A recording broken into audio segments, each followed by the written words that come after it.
take to be a good father? Yes, sir. What does it really take to be a good uncle? What does it really take to be a good brother? You see, because you get a lot of opinions, and the opinions of the world don't measure up with God. Amen. Amen. We have to come to a place that we question ourselves.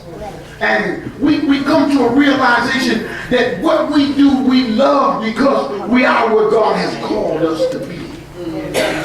We're living in a time when women are looking for men to respect. Yes. Amen. Yes. Amen. Even though many of them don't respect themselves. But they're still looking for a man to respect. They're looking for a man who will bring order to their lives.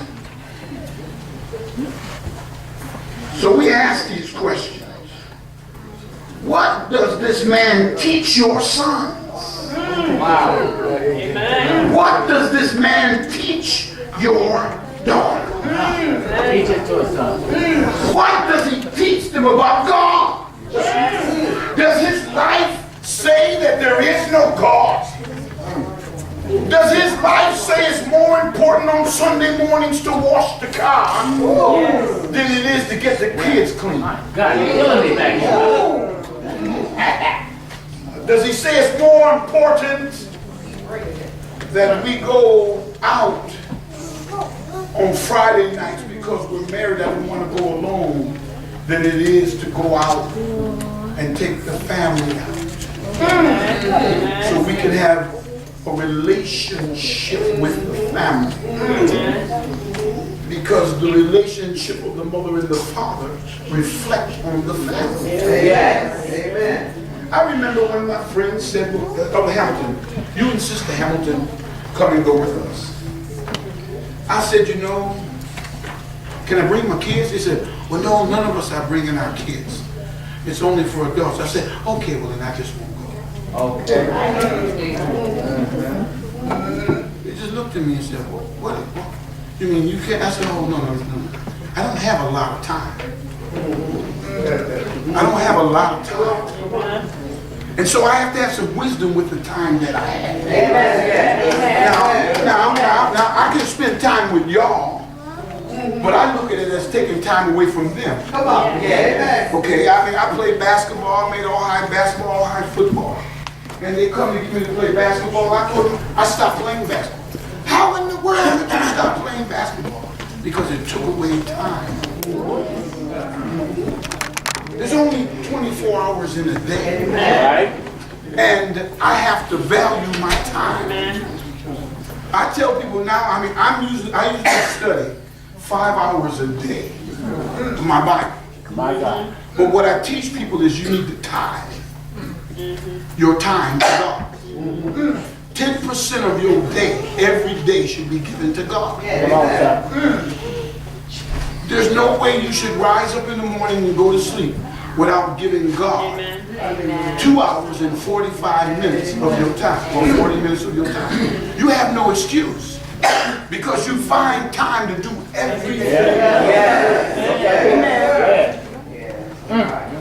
And see, what we don't teach our families is that you're going to have to give an account of your time. Amen. You have to, listen, when you go to work, you're paid based on the hours you put in. Now, why would God be any different? Why would God be any different? Why would God be any different? Listen. You can always tell where someone's heart is. That's where they place their time. My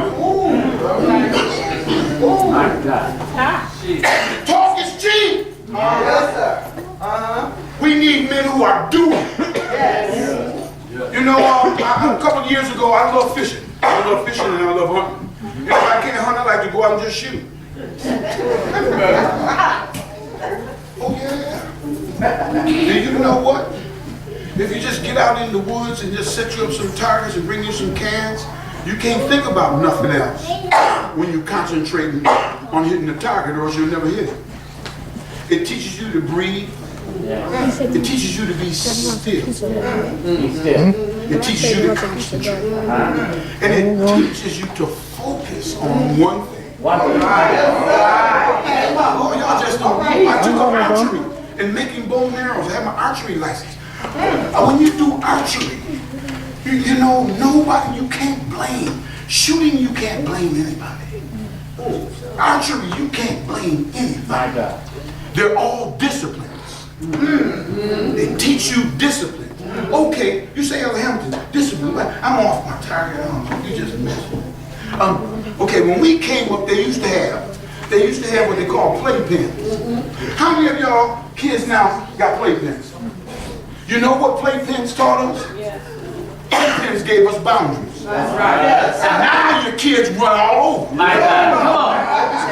My God. All over the house. They underneath the couch. You gotta lock your bathroom doors. You gotta put plugs in everywhere. You gotta close all the bedroom doors. Why? Because they have no playpens that give them restrictions. And see, restrictions, when you learn not to go someplace and do something, now when you get up and you tell them to stay in the house, you come back home, they're gone. Why? Because we didn't give them restrictions. Boundaries. We wonder why now we can do anything. There was a time, Jim, just between me and you.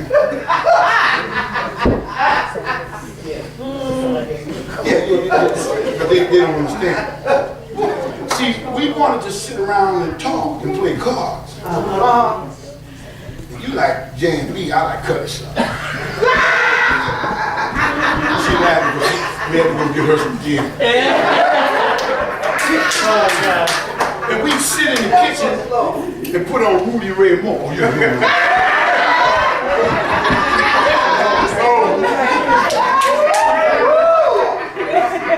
I see you better now.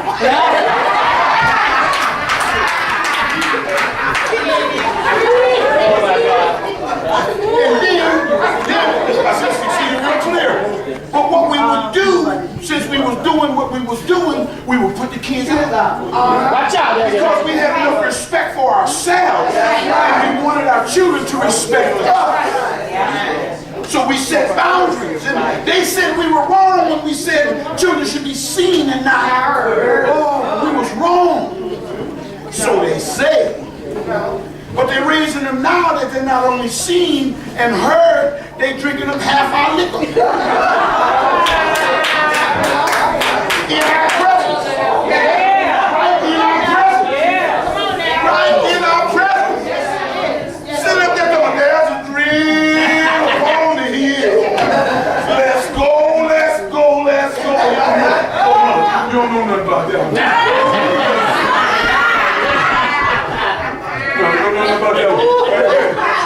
You still sitting on the dock of the bed.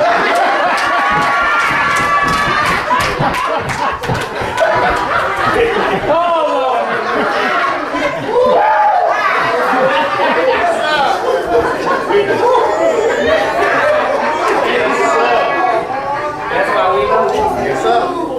I'm trying to be nice. I'm trying to be nice. It's man's day. Nobody want to back it back. They don't want me to stay right up here, right? You want me to stay up here, sis? All right, let me try to get this. Well, it still ain't come up. Well, I'll put her on the back and make sure she put her head down. She lift it back up. Y'all know nothing about that baby. What that boy talking about? Oh, Jesus. You know, my question is, men, where are your children? My God. If you can't answer where they are, my question is, why are they there? You know, once we get in the church and we didn't have kids out of wedlock, and you know, it's something about when you get a woman who wants you to love the children that you had by her, but teaches you to hate the ones you had by somebody else. Because she feels that if you give something to them other ones, you're taking something away from her. But you're such a stupid fool, you don't realize all of them is yours.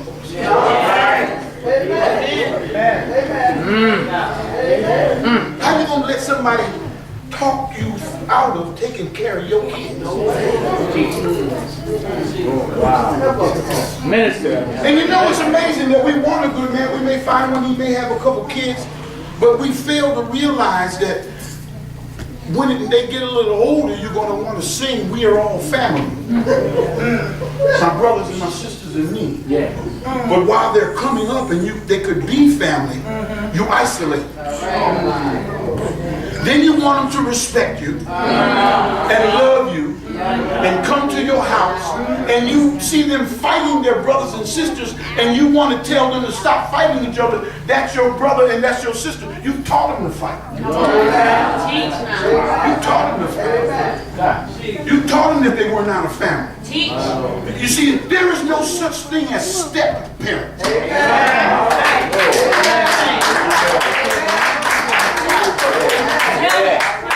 You know what I need to know, sis? Step away from what? How could a man or a woman be a step? Oh, but a step away from what? A step away from feeding them? A step away from cleaning them? A step away from watching out from over them? So instead of being step parents, as in stepping away, why don't we call them step ups? They stepped up and took care of what the parent didn't take care of. The brother didn't step away, he stepped up. He stepped up to the call. He said, because I love you, I'm going to love everything that came out of you. I don't care how it got in. It don't make no difference how you got the baby. The baby here now.